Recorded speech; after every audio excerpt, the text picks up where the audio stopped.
Karaté, l'art du point vide, aux racines d'un héritage millénaire. Imaginez un homme seul, dans l'obscurité, cerné par l'oppression, dépouillé de ses armes, mais non de sa volonté. Face à l'injustice, il fait de son corps une armure, de ses mains une épée, et de sa discipline un cri silencieux.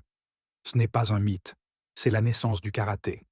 Mesdames et messieurs, aujourd'hui, je vous invite à un voyage. Pas n'importe lequel. Un voyage dans le temps, entre les îles du Japon, les temples bouddhistes de Chine, les terres battues du royaume Ryukyu et les cœurs des hommes et des femmes qui, désarmés, ont bâti un art martial capable de traverser les siècles. Mais avant de plonger dans les détails, posons une question simple. Qu'est-ce que le karaté? Certains diront que c'est un sport de combat, d'autres un art de défense. Les plus érudits y verront une voie spirituelle. Mais ce que beaucoup ignorent, c'est que le karaté, bien plus qu'une discipline, est né de la résistance. Résistance physique, mentale, culturelle, et pour en comprendre les origines, il ne suffit pas de parler de gestes, de coups ou de kata. Il faut raconter une histoire, celle d'un peuple, d'un contexte historique, et d'une transmission qui a survécu aux guerres, aux interdictions et aux déformations du temps. Les racines anciennes, Chine, Inde et Okinawa. L'histoire du karaté ne commence pas au Japon. Elle commence bien plus loin, au cœur de l'Asie. L'Inde et les origines du combat sacré. Il faut remonter plus de 1500 ans en arrière, à l'époque où les moines bouddhistes voyageaient d'Inde vers la Chine pour propager les enseignements du Bouddha. Parmi eux, un homme légendaire, Bodhidharma, un moine indien qui aurait traversé l'Himalaya pour atteindre le célèbre monastère de Shaolin en Chine.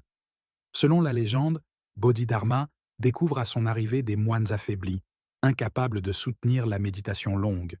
Il leur enseigne alors une série d'exercices inspirés du yoga et du combat indien, le Kalaripayattu. Ces mouvements deviennent la base d'un système de combat et de développement du corps et de l'esprit. Shaolin venait de naître. Même si la légende de Bodhidharma a été embellie avec le temps, elle révèle une vérité. Les racines du karaté plongent dans un terreau plus vaste que le Japon seul. La transmission culturelle en Asie n'a jamais été linéaire. Elle est un tissage constant. La Chine et le Kempo. À partir du VIe siècle, les arts de combat chinois évoluent. À travers le Kwan Fa, la boxe chinoise, naissent des styles fluides, inspirés des animaux, du taoïsme, de la médecine traditionnelle. L'accent est mis sur le QI, l'énergie interne et l'harmonie du mouvement. Un de ces styles, le Kenpo chinois, va voyager. Il franchira la mer de Chine pour atteindre un archipel discret mais stratégique, les îles Ryukyu, dont la principale est Okinawa.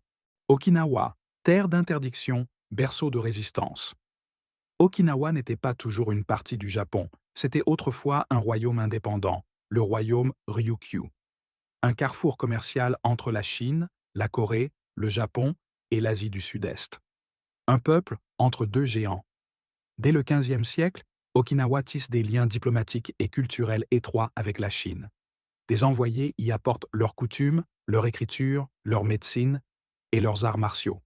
Mais au XVIIe siècle, tout bascule. En 1609, les samouraïs du clan Satsuma du Japon envahissent les Ryukyu. L'élite guerrière japonaise impose des lois sévères, parmi elles, l'interdiction de posséder des armes pour les Okinawaïens, sabres, lances, arcs, tout est confisqué.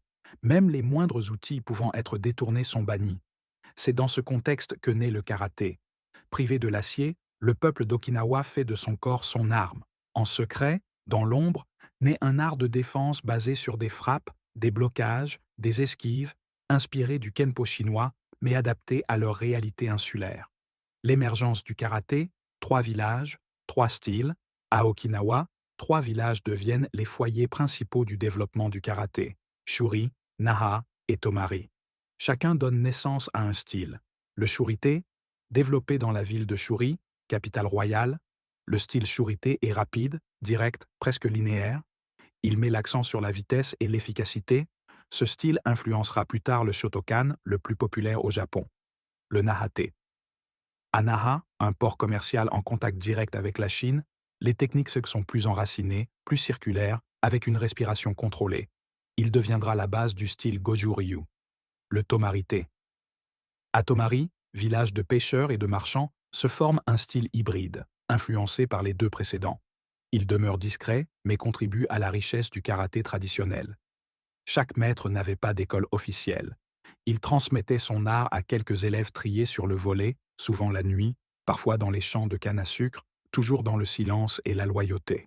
Les pères du karaté moderne, Matsumura, Sokon, 1809 à 1899, considéré comme un des patriarches du karaté, garde du corps des rois de Ryukyu, il maîtrisait le kenjutsu japonais et le kenpo chinois. Son style influencera fortement le shurite. Anko Itosu, 1831-1915. C'est lui qui va structurer l'enseignement. Il simplifie les katas pour les adapter aux enfants et les introduit dans le système scolaire d'Okinawa. Il crée les fameux kata Pinan, toujours enseignés aujourd'hui. Mais c'est un de ses élèves qui changera l'histoire du karaté, Gichin Funakoshi, 1868-1957, le père du karaté moderne. Funakoshi est l'homme qui fera connaître le karaté au Japon. En 1922, invité à Tokyo pour une démonstration, il impressionne les autorités japonaises. Il décide de rester et fonde le Shotokan. Mais Funakoshi ne voit pas le karaté comme un simple outil de défense. Pour lui, c'est une voie, un dos. Il dira « Le but ultime du karaté n'est ni la victoire, ni la défaite, mais le perfectionnement du caractère de ses pratiquants. » Il fait entrer le karaté dans l'ère moderne.